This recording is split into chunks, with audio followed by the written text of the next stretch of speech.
ఏంటంటే మనకు మెడ దగ్గర వస్తుంది అనమాట. అది మెడ భాగంలో వచ్చేదాన్ని సర్వైకల్ స్పాండిలైటిస్ అంటారు.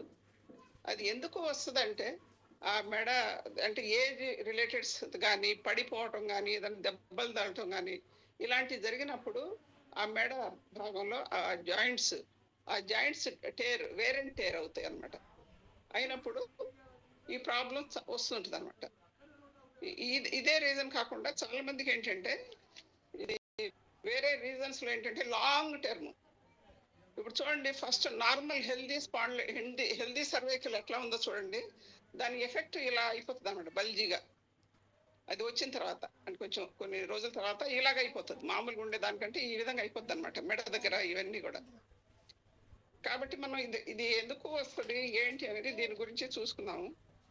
ఈ స్పాండిలైటిస్ ఎక్కువ ఓల్డ్ ఏజ్ వాళ్ళకి ఎఫెక్ట్ అవుతుంటుంది. పైగా ఏంటంటే లాంగ్ టర్మ్ సిట్టింగ్ లాంగ్ గా ఇప్పుడు సాఫ్ట్వేర్ ఇంజనీర్స్ అని ఎంప్లాయీస్ అని ఈ విధంగా వాళ్ళు ఎప్పుడు ఎక్కువసేపు కూర్చోవటం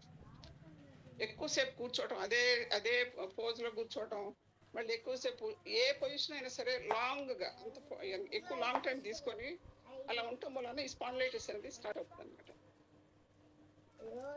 ఈ స్పాండిలైటిస్ సిమ్టమ్స్ ఎలాగా ఉంటది అంటే ముందు ఈ స్టిఫ్నెస్ ఉంటుంది. ఇది మెడ ఎలా ఉంటుంది అంటే స్టిఫ్ గా ఉంటుంది. తర్వాత అది నెమ్మదిగా పెయిన్ స్టార్ట్ అవుతుంది. ఆ స్టిఫ్నెస్ నుంచి ఆ పెయిన్ ఎలా స్టార్ట్ అవుతుంది అంటే మెడ నుంచి తర్వాత భుజాల దగ్గరకు వస్తుంది. భుజాల నుంచి ఈ చేతులు ఈ విధంగా, ఆ తర్వాత నెమ్మదిగా హెడ్ కి ఈ విధంగా నెమ్మదిగా స్ప్రెడ్ అవుతూ ఉంటుంది అనమాట. అది కొంచెం మనం అబ్జర్వ్ చేసుకోవాలి. ఇది పెయిన్ ఎందుకు వస్తుంది మనకు అనేది కొంచెం అబ్జర్వ్ చేసుకుంటూ ఉండాలి. కామన్ సిమ్టమ్స్ ఏంటంటే ఫస్ట్ స్టిఫ్నెస్, నెక్ పెయిన్, ఈ రెండు ముందు గుర్తుపెట్టుకోవాలి. ఈ రెండు స్టార్ట్ అవుతుందంటే మనం ఏమనుకోవాలంటే ఇది ఎందుకో ఈ ప్రాబ్లంని మనం నెగ్లెక్ట్ చేయకూడదు అనమాట. ఇంకోటి స్లీప్ పొజిషన్ కూడా కొంతమంది ఏం చేస్తారు, రెండు దిండ్లు పెట్టుకొని పడుకోవటం, ఎక్కువ హైట్ పెట్టుకోకూడదు అనమాట. మనకి ఎంత కావాలో అది బాడీ దాన్ని బట్టే పెట్టుకుంటూ ఉండాలి. తర్వాత ఆ పెయిన్ ఎలా ఉంటుందంటే నెమ్మదిగా ఈ నెక్ నుంచి, భుజాల నుంచి, చేతుల నుంచి ఈ ఈ ఫింగర్స్ దాకా కూడా స్ప్రెడ్ అవడానికి ఛాన్స్ ఉంటుంది అనమాట. తర్వాత ఏంటంటే నమ్నెస్, టింగ్లింగ్. నమ్నెస్ అంటే మొద్దుబారిపోవటం, ఈ చేతులు మొద్దుబారిపోవటం, సైడ్ టింగ్లింగ్ ఎలా గుచ్చినట్టు ఆ విధంగా ఫీలింగ్ ఉంటుంది అనమాట. అండ్ సెన్సేషన్, కాళ్ళు చేతుల్లో కూడా సెన్సేషన్ తక్కువైపోతూ ఉంటుంది, మొద్దుబారినట్టు, కొంచెం చీమలు కుట్టినట్టు ఒక విధమైన ఫీలింగ్ ఉంటుంది అనమాట. అది ఉన్నప్పుడు కొంచెం మనం అబ్జర్వ్ చేసుకోవాలి. అది కామన్ గా ఫస్ట్ వచ్చే సిమ్టమ్ అది అలా ఉంటుంది. ఇంకోటి మజిల్ వీక్ అయిపోతూ ఉంటుంది. ఇవన్నీ అయిన తర్వాత నెక్స్ట్ స్టెప్ ఏమవుద్ది, మజిల్ మీదకి వస్తుంది. ఆ మజిల్స్ కూడా స్లోగా స్టిఫ్ అయిపోతూ ఉంటాయి. గ్రిప్ వీక్ ఉంటుంది అన్నమాట. ఏదైనా పట్టుకున్నాం అనుకోండి, అది గట్టిగా పట్టుకోలేకపోవడం, వదిలేయటం, ఇలాంటివి కూడా జరుగుతూ ఉంటాయి. తర్వాత ఏంటంటే తలనొప్పి స్టార్ట్ అవుతుంది. ఇది నెక్స్ట్ ఏమవుతుంది, నెమ్మదిగా అదంతా స్ప్రెడ్ అయ్యి తల నుంచి బ్యాక్ నుంచి హెడేక్ ఎక్కువ స్టార్ట్ అయిపోతుంది. హెడేక్ కాకుండా ఇప్పుడు మెడ మనం అటు ఇటు తిప్పాం అనుకోండి, ఇలా తిప్పినప్పుడు గ్రైండింగ్ సెన్సేషన్ అంటే ఎలా ఉంటుంది, టకటక సౌండ్ రావడం, లేకపోతే ఏదో ఒక సౌండ్ వస్తుంది మీకు. ఆ సౌండ్ వచ్చినప్పుడు కూడా మనం జాగ్రత్తగా అబ్జర్వ్ చేయాలి, మనకి ఏదో ప్రాబ్లం స్టార్ట్ అవుతుంది అని. ఇది స్టార్టింగ్ స్టేజ్. స్టార్టింగ్ లో ఇట్లా ఉన్నప్పుడు మనం ముందు కొంచెం కేర్ఫుల్ గా ఉండాలన్నమాట, జాగ్రత్త తీసుకోవాలి.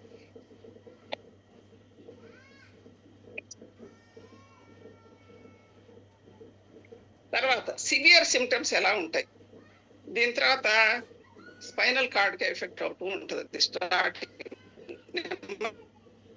తర్వాత ఆ స్పైనల్ కార్డ్ ఎలా ఉంటుంది, బ్యాలెన్స్ ఇష్యూస్, నడిచినప్పుడు కానీ అటు ఇటు అన్స్టేబుల్ గా ఉంటాం, అటు ఇటు ప్రాబ్లం ఉంటుంది అనమాట. వాకింగ్ లో డిఫికల్టీ ఉంటుంది. తర్వాత పడిపోవటానికి ఛాన్సెస్ ఉంటాయి. అలాంటి సిమ్టమ్స్ కూడా ఉంటాయి అన్నమాట. తర్వాత కోఆర్డినేషన్ ప్రాబ్లం, అంటే మనం చట్టాలకి ఏదైనా మూవ్మెంట్ లో కూడా కోఆర్డినేషన్ ఉండదు. తర్వాత ఏమవుతుందంటే కాలు కూడా ఎఫెక్ట్ పడుతుంది. అది ఆ కాలుకి ఎలా అవుతుందంటే కాలు కూడా స్టిఫ్నెస్ వచ్చేస్తూ ఉంటుంది, అది ఆ సైడే. తర్వాత ఏమవుతుంది, నెమ్మదిగా బ్లాడర్, మన యూరినరీ బ్లాడర్ కానీ మోషన్ పాస్ చేయడం కానీ దానిలో తేడాలు వస్తాయి. అంటే కంట్రోల్ తప్పిపోతూ ఉంటుంది అనమాట. మోషన్, యూరిన్ మనకి కంట్రోల్ ఉండదు. ఫాస్ట్ ఫ్రీక్వెంట్గా వెళ్ళటం, ఆ కంట్రోల్ లేకుండా అట్లా తయారవుతుంది అనమాట అది. ఇవన్నీ ఏంటంటే సివియర్ స్టేజ్. ఈ అప్పుడు మనం అలాంటి స్టేజ్ వచ్చిందంటే ఇప్పుడు లాస్ట్ మనకి ఎట్లా వస్తుంది, బౌల్ మూమెంట్ ఇవన్నీ కంట్రోల్ లేనప్పుడు ఎప్పుడైతే వస్తుందో మనం ఇమ్మీడియట్గా డాక్టర్ని కన్సల్ట్ చేయాలి. ఆ స్టేజ్లో మొదట్లో అయితే మనం సాధ్యమైనంత కంట్రోల్ చేసుకోవాలి. ఇన్ కేసు తెలియని పరిస్థితి, కొంతమంది తెలుసుకోకుండా ఆ స్టేజ్ దాటింది అనుకోండి, ఆ దాటినప్పుడు మనం ఈ సిచ్యువేషన్ వచ్చినప్పుడు మాత్రం ఇమ్మీడియట్గా మనం డాక్టర్ దగ్గరికి వెళ్ళాలి. అలాగా ఇప్పుడు అది ఎలా టెంపరీగా ఎలా రెడ్యూస్ చేసుకోవాలి అంటే మనం హీట్ కానీ కోల్డ్ కానీ ప్యాక్స్ పెట్టుకోవాలి. మెడ కానీ షోల్డర్స్ ప్యాక్స్ పెట్టుకోవాలి. పెయిన్ రిలీఫ్ ఏమైనా ఉంటే అలాంటి టాబ్లెట్స్, జెంటిల్ ఎక్సర్సైజ్లు. ఇప్పుడు ఫిజియోథెరపీస్ ఎక్కువ చెప్తుంటారు దానికి. ఆ ఫిజియోథెరపీ చాలా బాగా పనిచేస్తుంది.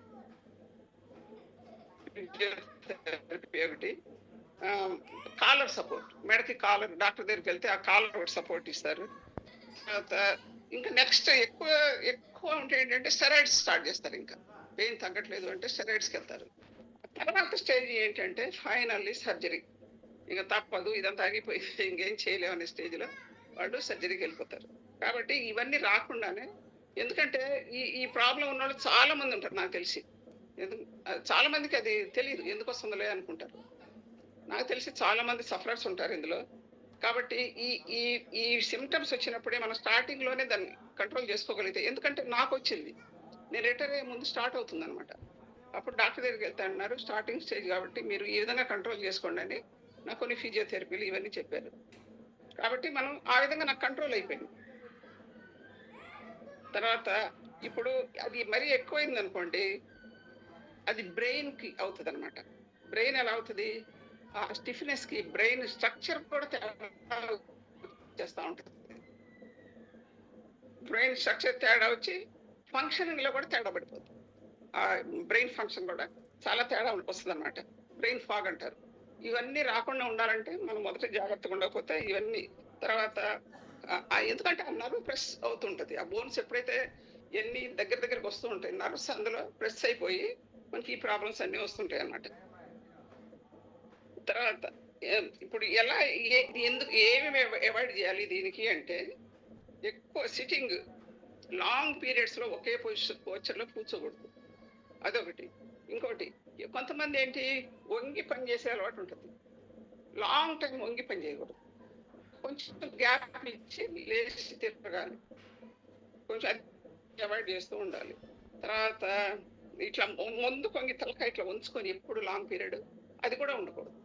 ఎప్పుడు మనం ఒక కరెక్ట్ పోస్చర్లో కూర్చోవాలన్నమాట. ఆ పిల్లోస్ పడుకున్నప్పుడు కూడా ప్రాపర్ పిల్లోస్ వేసుకోవాలి, హైట్గా వేసుకొని అట్లా చేయకుండా ఉండాలన్నమాట. తర్వాత ఫుడ్ అవాయిడ్ చేయాల్సింది ఏంటంటే ఇన్ఫ్లమేటరీ, ఆ ఇన్ఫ్లమేషన్ ఏమేమి ఇస్తుందో అలాంటి ఫుడ్స్ మనం అవాయిడ్ చేసుకోవాలి. ఆ ఫుడ్స్ ఏంటి అంటే ప్రొసెస్డ్ ఫుడ్, అది మనకు అందరు తెలిసిందే, మన దానిలో కూడా ఉన్నదే. ప్రాసెస్డ్ ఫుడ్ అవాయిడ్ చేయాలి, రీఫైన్డ్ షుగర్స్ అండ్ కార్బోహైడ్రేట్స్. తర్వాత red meat and certain dairy products such as ఏంటంటే ఇన్ఫ్లమేటరీ ఇచ్చే, ఇది whole milk, butter, cheese, fat ఉండేవి